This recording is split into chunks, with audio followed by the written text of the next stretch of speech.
Alhamdulillah, alhamdulillah haqqa hamdih, nahmaduhu wa nashkuruhu wa na'udzu billahi min syururi anfusina wa sayyiati a'malina. Asyhadu an la ilaha illallah wahdahu la syarika lah wa asyhadu anna sayyidina Muhammadan abduhu wa rasuluh la nabiyya ba'dah. Allahumma salli wa sallim wa barik ala sayyidina Muhammadin wa ala alihi wa ashabihi wa mawalah, amma ba'du. Fa ya ibadallah, usikum wa nafsi bitaqwallah wa ta'atihi faqad fazal muttaqun. Qala Allah ta'ala fi kitabihil karim, a'udzu billahi minasyaitonir rajim, ittaqullaha haqqa tuqatih wa la tamutunna illa wa antum muslimun. Shadaqallahul azim. Wa qala fi suratin ukhra, ya ayuhan nasu ubudu rabbakumul ladzi khalaqakum wal ladzina min qablikum la'allakum tattaqun. Shadaqallahul azim. Masyiral muslimin rahimakumullah, marilah di saat pandemi masih belum usai, kita tetap bersyukur, meningkatkan ketakwaan kita kepada Allah Subhanahu wa taala. Cukup lama, sudah kurang lebih 2 tahun musibah menimpa manusia, bukan hanya di Indonesia tapi di berbagai belahan bumi yang lain. Bahkan kalau di negara kita, musibah itu tidak hanya corona, COVID-19, Omikron dan sebagainya, tetapi ada gempa bumi, banjir, gunung meletus, dan musibah-musibah yang lain, longsor dan sebagainya. Dalam kondisi seperti itu, maka perlu ketahanan emosi kita, emosional kita. Kita perlu membahagiakan diri sendiri, membuat diri kita itu bahagia.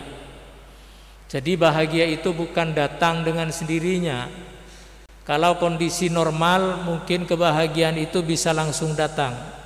Tapi di kondisi-kondisi yang tidak normal, yang ada musibah dan sebagainya, keterbatasan, maka di situ kebahagiaan harus dicari, harus dibikin.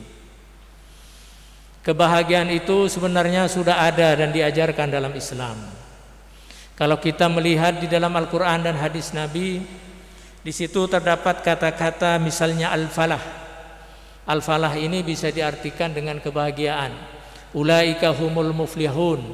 Mereka itu orang-orang yang bahagia, orang-orang yang beruntung. Atau juga fauz, fauzan azima, keberuntungan, kebahagiaan yang besar.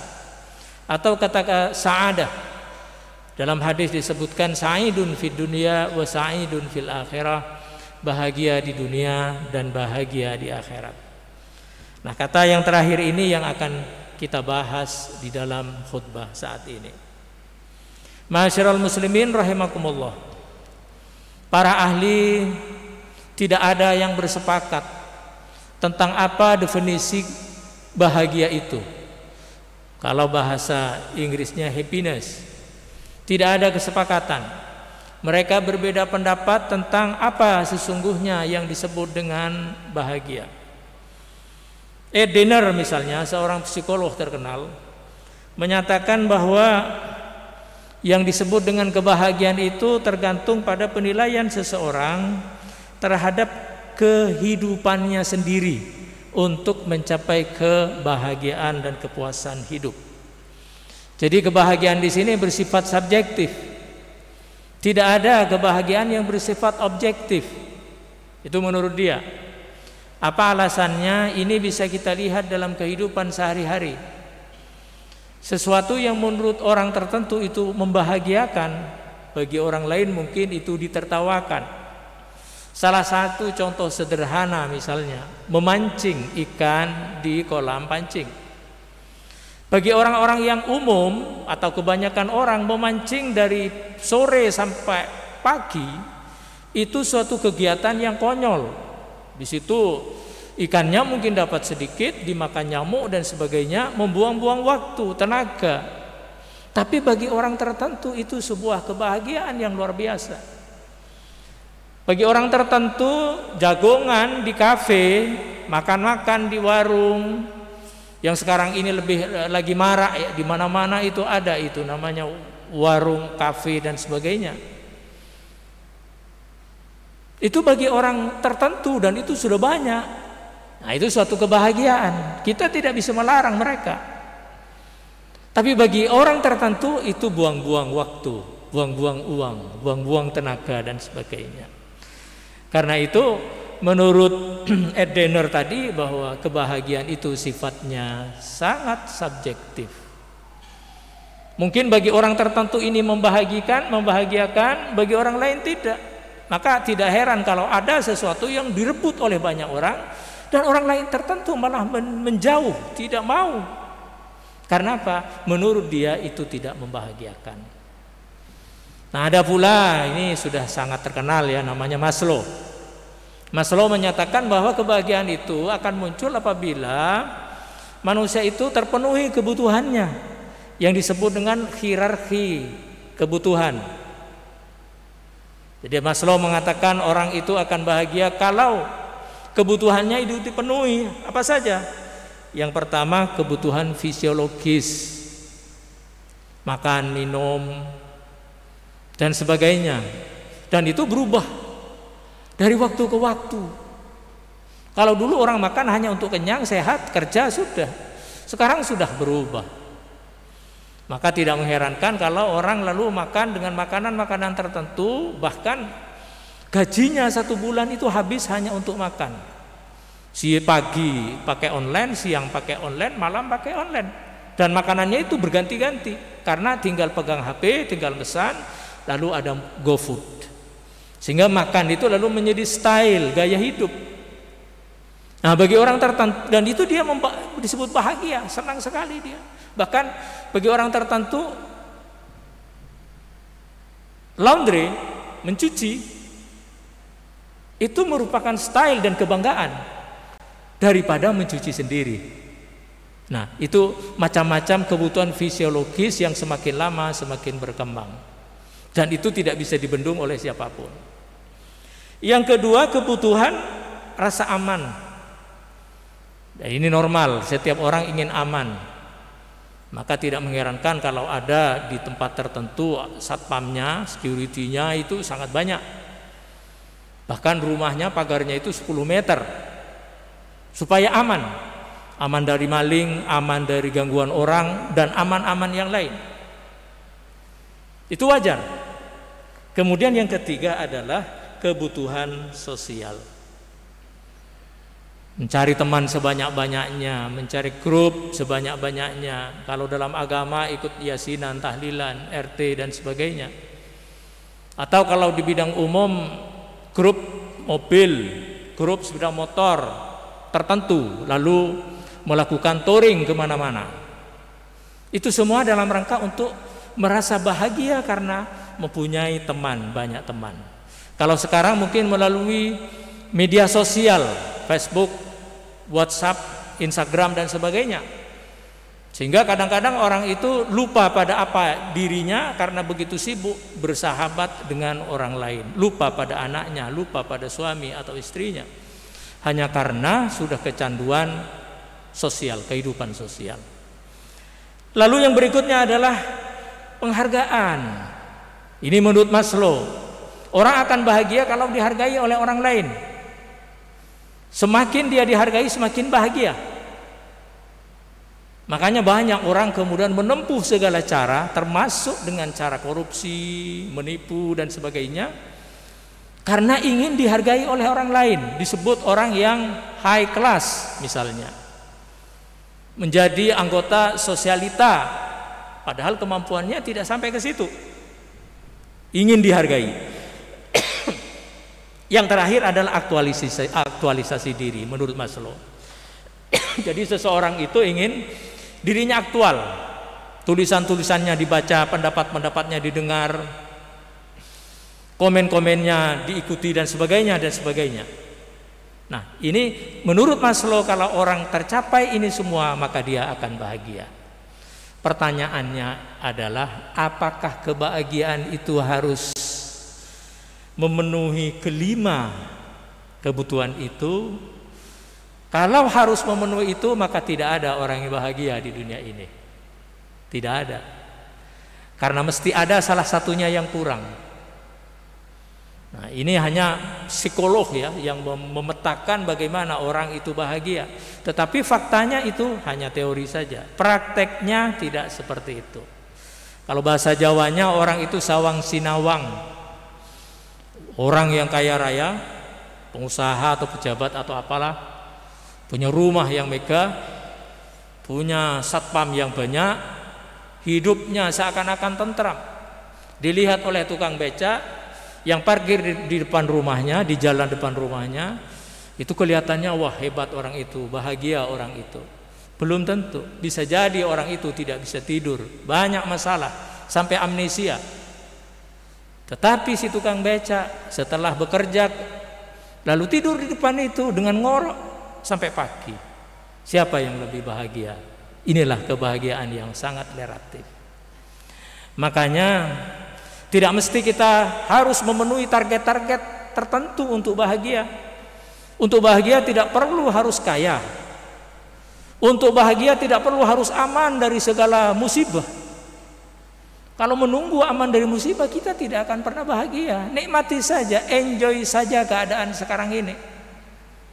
Tidak harus terpenuhi aktualisasi diri. Sosial harus banyak teman, tidak harus. Karena kebahagiaan itu kita yang menentukan.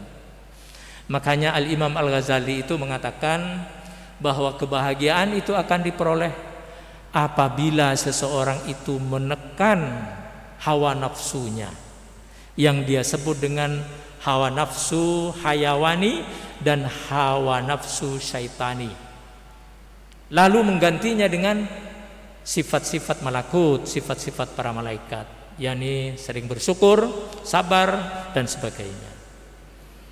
Jadi bagi orang sufi kebahagiaan itu tidak harus kumpul-kumpul, tidak harus jalan ke sana kemari, tidak harus menghabiskan uang sekian banyak untuk bahagia, tidak, cukup saja. Makanya kalau kita lihat ada orang yang jam 3 pagi bangun dengan penuh senyum, wajahnya begitu sumringah, matanya bersinar-sinar. Karena apa? Begitu bahagianya dia menghadap Tuhannya. Tapi pada kesempatan yang sama ada orang yang sudah dibangunkan masih tidur lagi, dibangunkan masih tidur lagi. Nah, yang kedua ini tidak akan merasakan kebahagiaan menghadap Tuhannya. Bahkan ada orang yang enak dan bahagia, senang mungkin bangunnya jam 7, jadi tidak sholat subuh. Nah, orang-orang seperti ini mungkin kebahagiaannya itu hanya semu saja. Masyaallah muslimin rahimakumullah. Nah, bagaimana cara untuk bahagia menurut Islam? Karena ini waktunya terbatas, saya sebutkan saja tanpa dipanjang lebar. Yang pertama, niat. Kalau kita berniat hanya untuk mengejar dunia, kita akan kecewa. Pasti itu. Tidak ada di dunia ini yang memuaskan 100%. Ada hal-hal tertentu yang mengecewakan. Tapi kalau niat itu juga dibarengi dengan karena Allah, insya Allah apapun yang terjadi akan tersenyum bahagia. Yang pertama. Yang kedua, melaksanakan, mengerjakan, mengaplikasikan niat itu tadi. Jangan hanya ingin bahagia lalu tidak berusaha.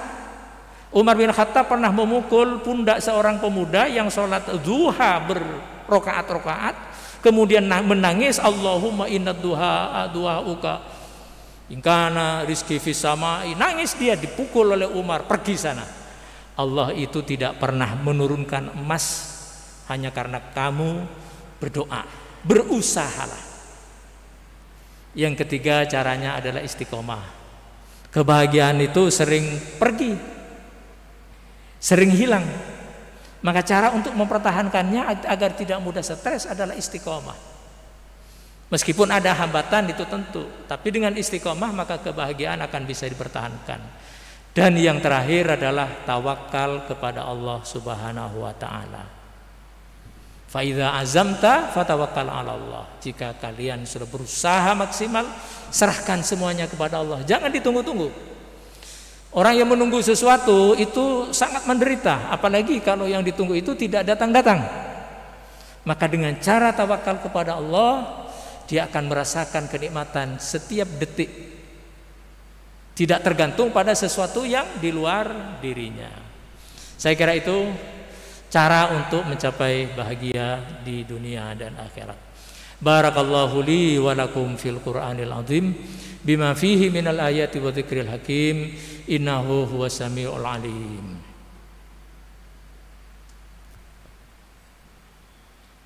Allahumma salli wa sallim ala sayyidina wa maulana Muhammadin wa ala ali sayyidina Muhammad. Alhamdulillahi rabbil alamin. Hamdan katsiran thayyiban mubarakan hamdan yuwafi ni'amahu yukafi mazidah. Asyhadu an la ilaha illallah wahdahu la syarikalah syahadatan tuskilu bihal mizan yaumal qiyamah. Wa asyhadu anna sayyidina Muhammadan abduhu wa rasuluhu la nabiyya ba'dah. Allahumma salli wa sallim wa barik ala hadzal nabiyil karim sayyidina Muhammadin wa ala alihi wa ashabihi ajma'in amma ba'du. Ma'asyiral muslimin rahimakumullah, usikum wa nafsi bitaqwallah wa ta'atihi faqad fazal muttaqun wa alamu anna Allah amarna wa amarakum bi amrin bada'a fihi bi nafsihi wa sanna bi malaikati qudsih. Qala Allah ta'ala fi kitabihil karim innallaha wa malaikatahu yusholluna 'alan nabi ya ayyuhalladzina amanu shallu 'alaihi wa sallimu taslima. Allahumma salli ala sayyidina Muhammadin wa ala ali sayyidina Muhammad kama sallaita ala sayyidina Ibrahim wa ala ali sayyidina Ibrahim wa barik ala sayyidina Muhammad wa ala ali sayyidina Muhammad kama barakta ala sayyidina Ibrahim wa ala ali sayyidina Ibrahim fil alamin innaka Hamidum Majid. Amin. Bismillahirrahmanirrahim. Allahumma ighfiril muslimina wal muslimat al mu'minina wal mu'minat al ahya'i minhum wal amwat.